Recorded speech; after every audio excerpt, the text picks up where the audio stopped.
La 4G Batelma vous présente Nivava. Arafnat, miaraka amin'ny boky magique ny Blue Line TV, Manolotra anao ny fampalalamba vao. safidy tsara indrindra. Professionnels du bâtiment ou particuliers, pour vos articles de bricolage et de construction, choisissez Batimax. Batimax, la qualité au meilleur prix. Manolotra anao ny fampalalamba vao.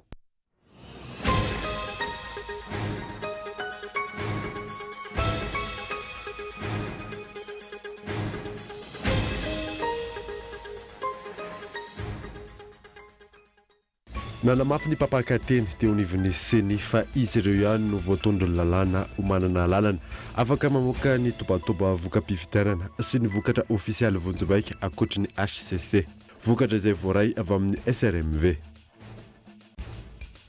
mitarika vonjimbaika ny kandida laharana fahatelo amby folo Andra Joel raha ny vokatra tsy ofisialy voaray avy any amin'ny seny alarbi nanomboka omaly miampifanalavitra ny vokatra eo amin'ny sy ny laharana fahadimy amby roapolo vokatra amin'ny fividianana filoham-pirenena nanatanteraka ny voalaza eo anivon'ny seny ireo fokontany teto Antananarivo sy ny manodidina androany amin'ny fanaovana tatitra ampahiba-maso teny anivon'ny fokontany nitrangana aitrano goavana teny Anosy alina ifo maraina teo araka ny tatitra ofisialy telo no namon'ny ainy mahery ny 30 ny trano azy sy trano vato kilan'ny afo mitaraina ny mponina teny an-toerana noho ny fahataran'ny fahatongavan'ireo mpamonjy vony maresaka iraisam-pirenena nesorin'ny filoham-pirenena Donald Trump tsy hompikambany gouvernement amérikaina intsony ministry ny fitsarana omaly Anthony Ahiry ho tsy nandray fepetra momba ny fisian'ny fifanaraha-piaramiasa eo amin'ny Russie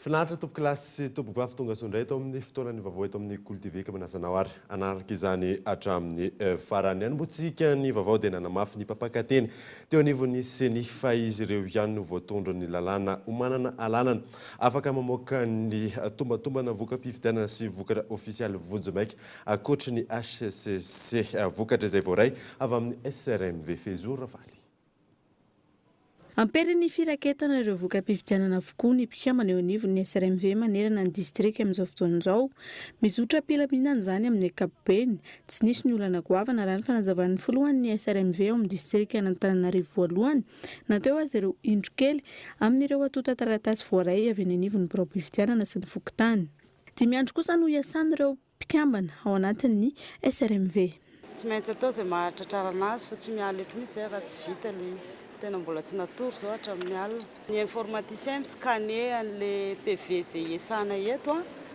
amoahan'ny seny tendance provisoire dia ny sasany koa aterina any amin'ny RCC fa rehefa tena hamoaka résultat ny seny dia tsy maintsy miandry an'ireto asa izay ataon'ny SRMV reto nanamafy ny mpampakateny eo anivon'ny birao maleo-tena misana ny fividianana fa izy ireo ihany no nomeny lalàna fahefana hamoaka ny voka-pividianana vonjimbaika ankoatra ny HCC izay mamoaka ny vokatra farany ny seny zany tsy mionona fotsiny amin'ny resaka raha telefônina ary tsy mionona fotsiny amin'ny resaka version scan na PV na version photo fa tsy maintsy mametraka ny valeur an'ilay PV version papier satria zay ny lalàna moa dia milaza fa ny seny no any organe manana fahefana amoaka voka-pividianana vonjimbaika ary rehefa zay dia ny HCC kosa ny haute cour constitutionnelle no manana fahefana mamoaka ny voka-pividianana tena izy ka izay zany mba hanatsona ny ataoko hoe ny candidat hanatsona ny praitandrazana rehetra mba hotony ao anatin'ny fiandrasantsika ny fiakaran'ny valim-pividianana Etsy amin'ny gymnase Mahamasina no ivondrona n'ireo SRMV manerana ny distrika 10 eto Antananarivo renivohitra manokana. Ao amin'ny biraon'ny komina kosa ny any distrika Antananarivo fahaenina no ny alaviry toerana amin'ireo fokontany sy komina mandrafitra azy. Ato anatin'ny 10 andro araka izany no hitateran'ny SRMV rehetra ny vokatra manerana ny distrika 710 eto Madagasikara. Oren'izay manana 7 andro ny senika irakirana izany ka amoaka voka-pifidianana ofisialy vonjimaika. 7 andro oren'izay kosa no amoahany fitsarana avy momba ny lalam-panorenana ny vokatra ofisialy, izany hoe vinavinaina ny amin'ny 7 ny volana novambra izany farafahatarany. Manamarika ny tsy fanarahan-dalàna rehetra mety hitranga amin'ny taratasy-pifidianana raha tsy aivina no asan'ny SRMV ary manao ny tatitra an-tsoratra. Isan'ireo tsy fanarahan-dalàna ireo ny mety ho tsy fitovian'ny soratra sy ny tarehimarika anatin'ireo horonan-taratasy samihafa, ny fahadisoana kajy, tatitra an-tsoratra ihany anefa no azon'izy ireo atao, izay tsy manana fahefana, anova izay diso. Mitarika vojobaika ny kandida laharana faha-13 Andro Rajoelina raha ny vokatra tsy ofisialy izay voaregno seny alarobia nanomboka omaly. Mifanalavitra ny vokatra eo aminy sy ny laharana faha-20. Io nasaina tsy Gaëtan Andriatsilavo. Voka-pifidianana avy amin'ny seny alarobia faritra Analamanga, Fokontany Ambalavao Isotry, Tapavitriana 750 faingo 570 isanjato. Rajoelina Andry 770 no vato azony, izay manana salanisa 770 faingo 470 isanjato. Ravalo manana marika nahazo vato 270 manana ny salanisa 370 faingo 170 isanjato. Rajonary mampianana hery nahazo vato misy 5 ray faingo 470 isanjato. Faritra Analamanga hatrany, Fokontany Angarangarana, Tapavitriana nahitana 370 faingo 750 isanjato. Ravalo manana marika izay nahazo ny salanisa 770 faingo 720 isanjato. Rajoelina Andry ny tao amin'ny faharoa izay nahazo ny salanisa 470 faingo 520 isanjato. Ary Rajonary mampianana hery eo amin'ny laharana fahatelo izay nahazo 2 faingo 870 isanjato. Ary ny fahaefatra André Mayol Christian izay nahazo ny salanisa 2 faingo 870 isanjato. Eo amin'ny faritra Analamanga izay hatrany, Fokontany Anosy sy Ambohibarikely, Tapavitriana 770 faingo 770 isanjato. Ravalo manana marika manana ny isambato 750 mahazo ny salanisa 770 faingo 120 isanjato. Rajoelina Andry nahazo ny vato 570 manana ny salanisa 450 faingo 470 isanjato. Eo amin'ny laharana fahatelo no misy ny Pasteur Mayol André Christian nahazo ny vato misy 7 manana isanjato 2 faingo 120 isanjato. Faritra Analamanga hatrany, Fokontany Anosipatrana Andrefana, Tapavitriana izay nahatana hatrany amin'ny 450 faingo 470 isanjato. Rajoelina Andry izay nahazo ny salanisa 450 faingo 420 isanjato.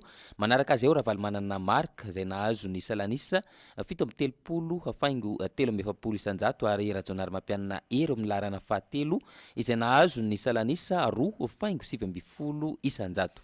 Any amin'ny faritra Bongolava kosa indray ao amin'ny Fokontany Tsorono Mandidy Atsimo, Tapavitriana 750 faingo 770 isanjato. Ravalo manana marika nahazo ny isanjato 450 faingo 770 isanjato, nahazo ny vato 400. Rajoelina Andry nahazo ny vato 170 manana ny isanjato 70 faingo 10 isanjato.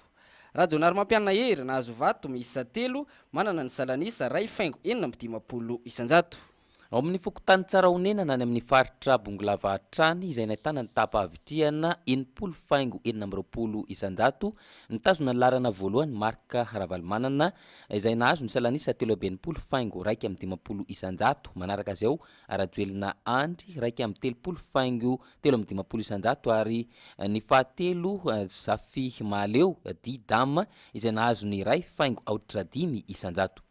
Any amin'ny faritra Itasy tao amin'ny Fokontany Arivony Mamo Centre, raha ny Tapavitriana 750 faingo 30 isanjato. Ravalo manana marika manana ny salanisa 550 faingo 720 isanjato. Rajoelina Andry manana ny salanisa 70 faingo 10 isanjato. 2 faingo 150 isanjato ny any Rajonary mampianana hery. ao amin'ny fokotany ankenieny arivony mamo faritra itasy atrany dia nitapavitrina izay hita nahatratra 7,5 isanjato mitarika ny kandida Ravalo Manana marika izay nahazo ny salanisa 7,2 isanjato manaraka azy eo Rajoelina Andry 7,10 isanjato ary ny fahatelo Ratetson Jean-Jacques izay nahazo ny salanisa 2,20 isanjato. ao amin'ny fokotany mangatany arivony mamo faritra itasy izay atrany ihany koa Ravalo Manana marika nahazo 1,70 amzato izay manana ny salanisa 4,50 isanjato. Rajoelina Andry nahazo ny vato 3,70 manana ny salanisa 5,20 isanjato. Pasteur André Mayol Christian manana ny vato 2,20 manana ny salanisa 4,70 isanjato. Any amin'ny faritra Vakinakaratra amin'ny fokotany avy amin'ny fokotany Ambatolampy Antany Fotsy izay nahitana tapavitriana 7,30 isanjato mitarika ny kandida Ravalo Manana marika izay nahazo ny salanisa 8,40 isanjato manaraka azy eo ny kandida Rajoelina Andry 2,23 isanjato ary fahatelo Rajaonarimampianina Hery 2,40 isanjato. Mianavaratra any amin'ny faritra Sava fokotany Andapa Sud tapavitriana 5,70 isanjato.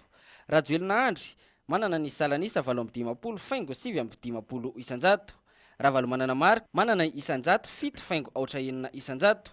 Rajaonarimampianina Hery manana ny salanisa 5,20 isanjato. Avy any amin'ny fokotany Ankevaeva Andapa faritra Sava atrany izay natratra 1,30 isanjato ny tapavitriana tamin'izany nitazona ny larana voalohany ny kandida Andry Rajoelina nahazo ny salanisa 7,40 isanjato. Ravalo Manana marika manaraka azy eo 2,40 isanjato ary fahatelo Rajaonarimampianina Hery 5,20 isanjato.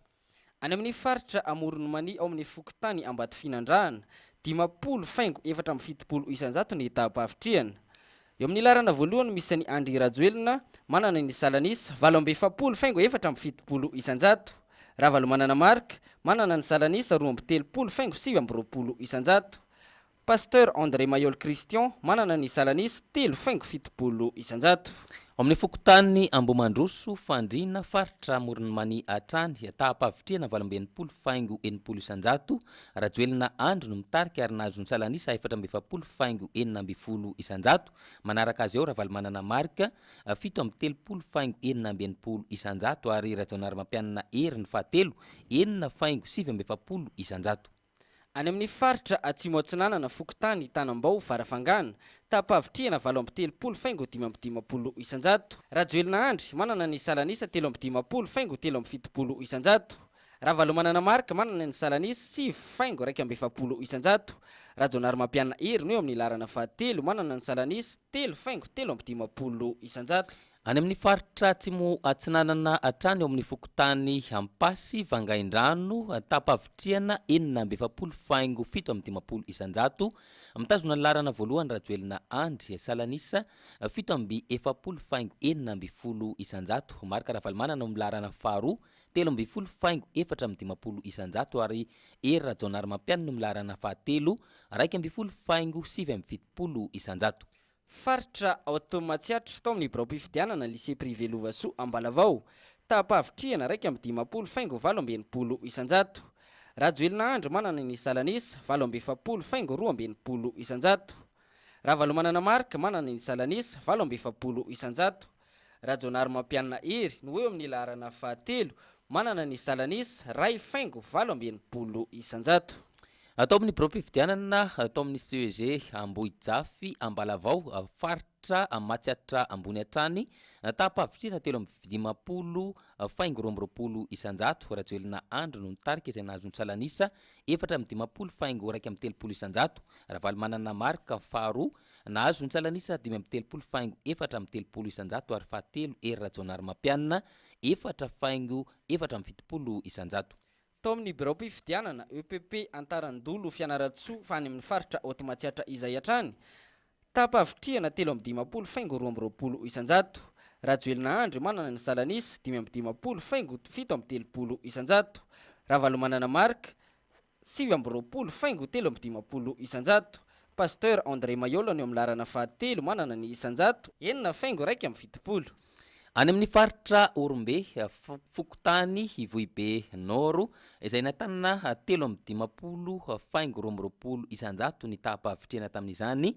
Rajoelina Andry no milarana voalohany 20 faingo 7 isanjato. Ravalmanana Marka faharoa izay nahitana ny Salanisa 5 faingo 20 isanjato ary ny fahatelo kosa Rajonary Mampianana Ery 3 faingo 120 isanjato. Tany amin'ny faritra Vatovavy Fitovinany, Fokotany Tanambao 5 tao Nosvarika, tapa-avitriana 7 faingo 7 isanjato. Rajoelina Andry 9 faingo 5 isanjato.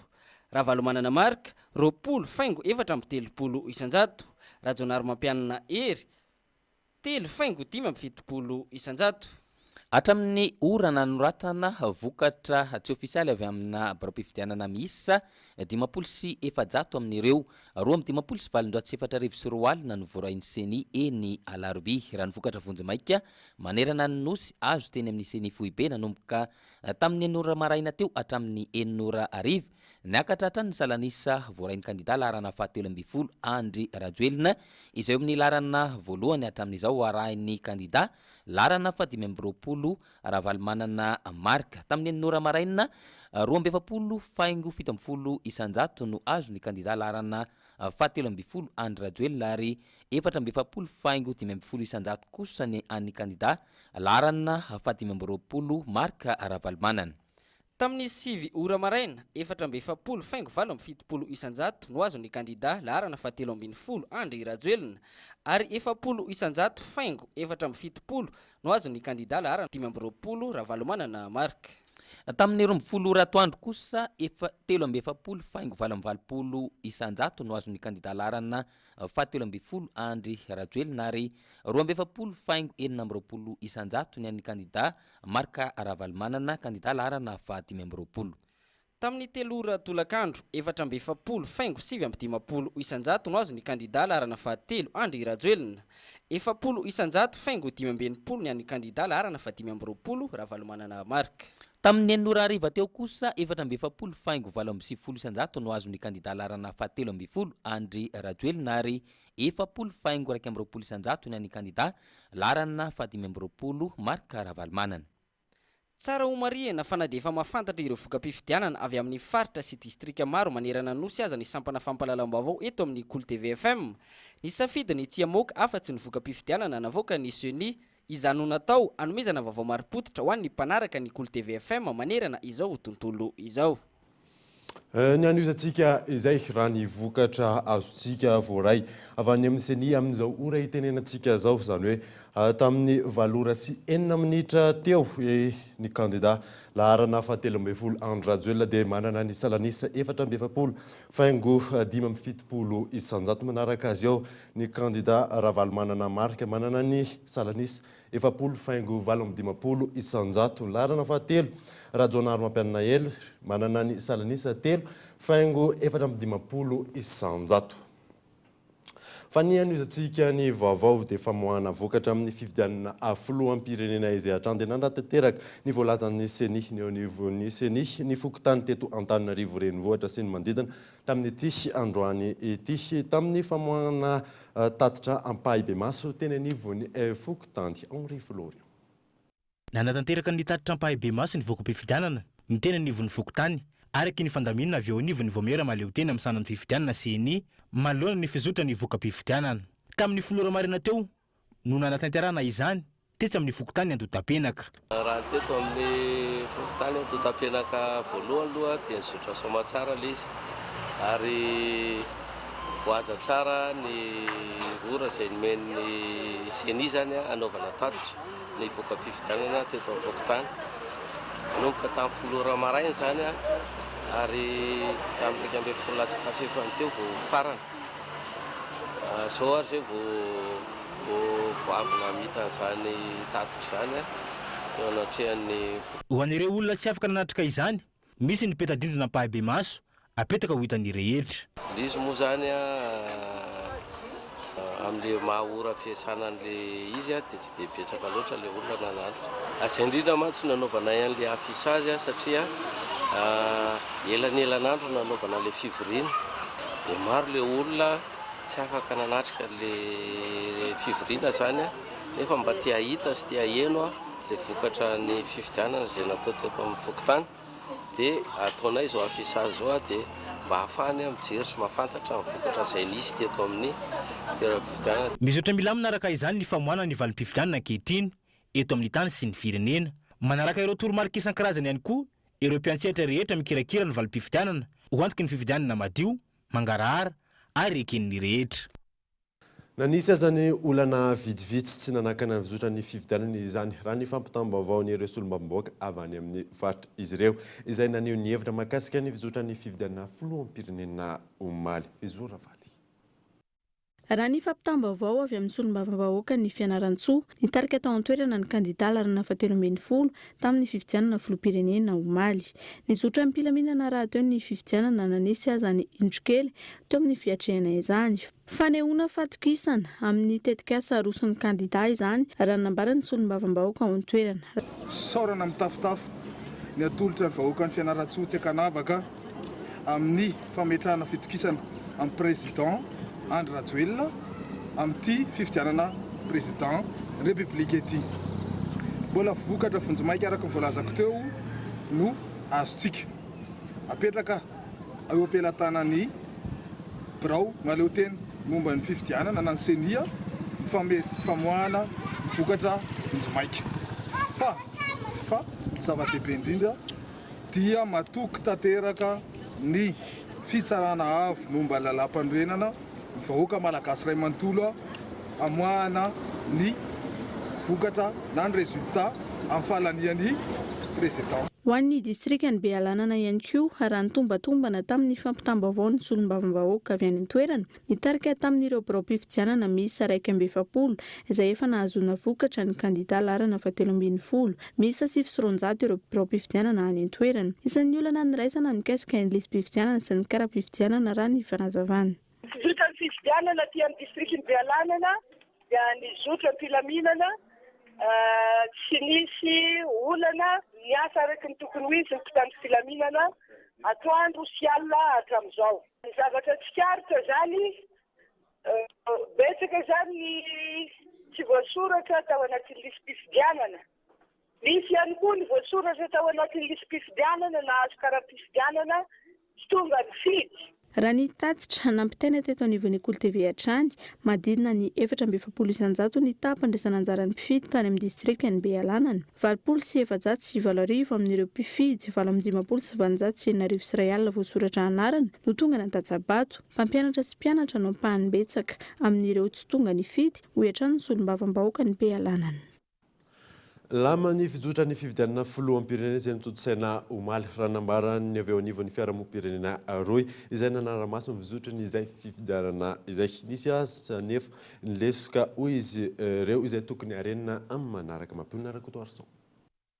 Ny lamina tamin'ny ankapobeny ny fizotry ny fifidianana filoham-pirenena izay notanterahana tamin'ny 7 Novambra teo iny raha ny nambara ny fiarahamonim-pirenena mpanara-maso ny fifidianana na teo aza ireo indrokely samihafa. Saika olana eo amin'ny resaka lisy-pifidianana ny tena nisongadina raha ny fanazavana. Misy any zany toerana nahitana hoe tsy tombanana zany sy karazana hoe kolokolotra zany fa amin'ny ankapobeny zany azalaizana hoe nandeha zany nisy ohatra problème na liste électorale ka sy liste électorale zany sa manirana amin'izao zany misy zany le olona zany tsy tetra tamin'ny voalohany dia vao tonga zany aty fara vao nahita fihetsiketsena be mikasika fifidianana zay hoe ndao mandeha hifidy dia fa tsy auto anatin'ny liste. Nisy ndray anatin'ny liste fa tsy nandeha nifidy. Dia koatra izao moa zany ilay anarana doublon ou efa maty zany tokony anaty liste. Ireo zany anisany ataontsika hoe lesoka zany tokony ahitsy manaraka zany fa amin'ny ankapobeny zany azalaizana hoe nandeha ihany ka nandeha araka tokony izy. Nalalaka ihany koa ny fanehoan'ny mpifidiny safidiny raha nambaran'izy ireo ary manantena fandresena hatrany izy ireo ny amin'ny olona izay toanany. Fifidianananay vao maraina be tamin'ny maraina mihitsy dia efa naseho an'ireo daholo misy hoe zao dia efa nampazay fifidianana.